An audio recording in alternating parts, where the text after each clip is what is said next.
श्री वल्लभाधीश की जय, श्री गुसाई जी परम दयाल की जय, श्याम सुंदर श्री अमने महाराणी की जय, श्री हरिराय महाप्रभु की जय, ગોકુલ નાથ કી જય.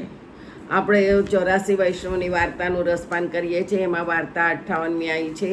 આચાર્યજી મહાપ્રભુજીના સેવક નારાયણદાસ ભાટ મથુરામાં રહેતા તેમની વાર્તાનો ભાવ કહીએ. એ નારાયણદાસ શ્રી ગોકુળના વાંદરા છે. તે મથુરામાં એક ભાટને ત્યાં જન્મ્યા. તેઓ મોટા થયા, પરંતુ કવિતા દોહા કંઈ આવડે નહીં.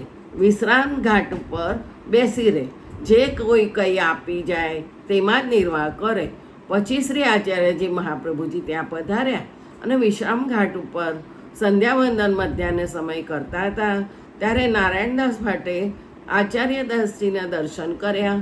ત્યારે તેના મનમાં એ આવ્યું કે આ મહાપુરુષ માટે એમને હું મારા ભાગ્યનું કંઈ પૂછું તો ખરો, જે મારા ભાગ્યમાં શું છે એમ વિચારી નારાયણદાસે શ્રી આચાર્યજીને દંડવત કરી, મહારાજ,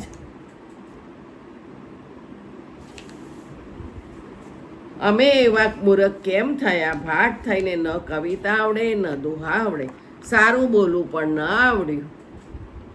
વળી જ્યારથી જન્મ્યો ત્યારથી માગતા ખાતા દિવસો વીત્યા. ક્યારે મને દ્રવ્ય મળશે? મારા ભાગ્યમાં છે કે નહીં? મારો હાથ તો કૃપા કરીને જુઓ. ત્યારે શ્રી આચાર્યજી કહે, ભલું થયું કે કવિતા દોહા નથી આવડતા. જો આવડતા હોત તો રાજસી લોકોને આગળ રખડતો હોત. સારું થયું કે ન ભણ્યો. વળી ભગવાન ઓછા પાત્રને દ્રવ્ય નથી આપતા, તે પણ કૃપા કરે છે. દ્રવ્ય મળે તો દ્રવ્યમતથી તે અનેક જીવોનું અહિત કરે છે, વિષય આદિ પાપ કરે. વળી તું ભૂખ્યો તો ક્યારેય રહ્યો નથી. દ્રવ્ય તારા ભાગ્યમાં નથી, પરંતુ ઓછું પાત્ર જાણી પ્રભુ તને દ્રવ્ય નથી આપતા. રાત્રે તું ધ્રુવઘાટ જજે, ત્યાં દ્રવ્ય જોઈશ, પરંતુ લઈશ નહીં. ત્યારે નારાયણદાસ ઉઠીને ઘરે આવ્યા અને પછી રાત્રિ થઈ. ત્યારે નારાયણદાસ ઉઠીને ધ્રુવ ઘાટ પર ગયા. ત્યાં જુએ તો સોના રૂપાના ઢગલા પડ્યા છે. તે લોભ કરીને લેવા લાગ્યા. ત્યારે યમુનાજીના અંદરથી 2 મનુષ્ય આવી નારાયણદાસને માર્યા કે તને આચાર્યજીએ દ્રવ્ય લેવાનું કહ્યું છે? તને આચાર્યજીના વચન સાચા માનવાને માટે દ્રવ્ય દેખાડ્યું છે. આચાર્યજીની આજ્ઞા લઈને આવ, પછી દ્રવ્ય લઈ જજે. એટલે નારાયણદાસ ઘરે આવીને સૂઈ રહ્યા. પછી સવારે વિશ્રામ ઘાટ ઉપર નારાયણદાસ આવીને બેસી રહ્યા.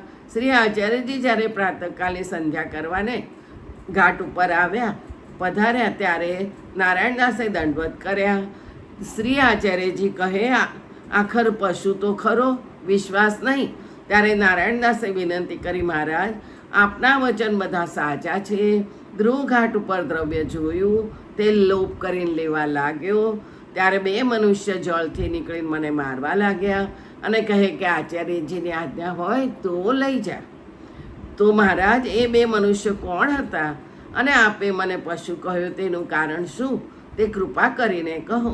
ત્યારે આચાર્યજી કહે, એ 2 વરુણના દૂત હતા. તેમને તને ખજાનો લેવા ન દીધો, તે સારું થયું. જો તું લે તો તારો જન્મ બગડી જાય અને તું લીલામાં ગોકુળનો વાંદરો છે. અસમર્પિત ખાઈને તું સંસારમાં પડ્યો છે, દુઃખ ભોગવે છે. ત્યારે નારાયણદાસે વિનંતી કરી, મહારાજ, મને આ સંસાર દુઃખથી છોડાવો. હવે મને દ્રવ્યની લાલસા નથી અને ચાહના પણ નથી. એટલે આચાર્યજીએ નારાયણદાસને શ્રી યમુનાજીમાં સ્નાન કરાવી નામ નિવેદન કરાવી. પછી નારાયણદાસે કહ્યું, મહારાજ, મને ભગવત સેવા પધરાવી આપો. ત્યારે આચાર્યજી કહે, પશુથી કઈ પુષ્ટિ માર્ગની સેવા બની છે? તેથી તું અષ્ટાક્ષર મંત્રનો જપ રાત દિવસ કર્યા કર અને તેનાથી જ ભગવત પ્રાપ્તિ તને થશે. અને આજ પછી યમુનાજીના કિનારે કોઈથી કંઈ લઈશ નહીં. તું ઘરમાં રહેજે, તને ઘરમાં જ બધું મળી રહેશે. વિશ્વાસ દ્રઢ રાખજે. એમ કહી આપ સંધ્યાવંદન કરી મહાવન પધાર્યા.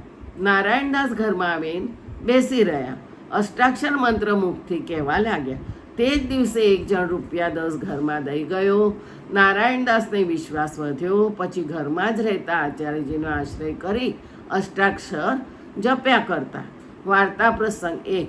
તે નારાયણદાસ ભાટને શ્રી મદન મોહનજીએ આજ્ઞા કરી કે હું વૃંદાવનમાં રાધાબાગમાં છું, ત્યાંથી તું મને ધરતી ખોદીને પધરાવ.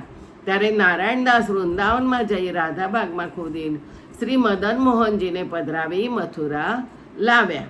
પછી કેટલાક દિવસમાં અડેલથી શ્રી ગોપીનાથજી મથુરા પધાર્યા. ત્યારે નારાયણદાસે ગોપીનાથજીને બધા સમાચાર કહ્યા. ત્યારે શ્રી ગોપીનાથજીએ શ્રી મદન મોહનજીને પંચામૃત સ્નાન કરાવી પાટ ઉપર બેસાડ્યા. પછી કેટલાક દિવસ સુધી નારાયણદાસે સેવા કરી. થોડા વખતમાં નારાયણદાસનો દેહ છૂટ્યો. તેમને સગું સંબંધી કોઈ ન હતું. તેથી વૈષ્ણવોએ શ્રી ગુસાઈજીને કહ્યું, મહારાજ, નારાયણદાસનો દેહ છૂટ્યો, હવે શ્રી મદન મોહનજીને ક્યાં પધરાવીએ? ત્યારે જે બંગાળીઓએ કેટલાક દિવસ શ્રીનાથજીની સેવા કરી હતી તે બંગાળીઓને શ્રી મદન મોહનજી આપે પધરાવી દીધા. ભાવપ્રકાશ. તેનું કારણ એ છે કે આ ઠાકોરજી ગોપીનાથના પાઠ બેસાડેલા હતા. શ્રી ગોપીનાથજી તો બળદેવજીનું સ્વરૂપ છે. તેમના સેવ્ય મર્યાદા માર્ગે ઠાકોરજી હતા. તેથી શ્રી ગુસાઈજીએ બંગાળીઓને મર્યાદા માર્ગે પૂજા કરવાને આપ્યા. પુષ્ટિ માર્ગે વૈષ્ણવને ન આપ્યા. તેમ પોતે પણ ન રાખ્યા. આચાર્યજીના સેવ્ય હોત તો પોતે રાખત, પણ શ્રી ગોપીનાથજીએ પાઠ બેસાડ્યા હતા. તેથી શ્રી વલ્લભકુળ અને વૈષ્ણવો દર્શન કરવા માટે જાય છે. તે નારાયણદાસ એવા ભગવતી હતા. વાર્તા 58મી. કૃષ્ણાર્પણમ. જય જય શ્રી ગોખલેશ. બીજી કાલે.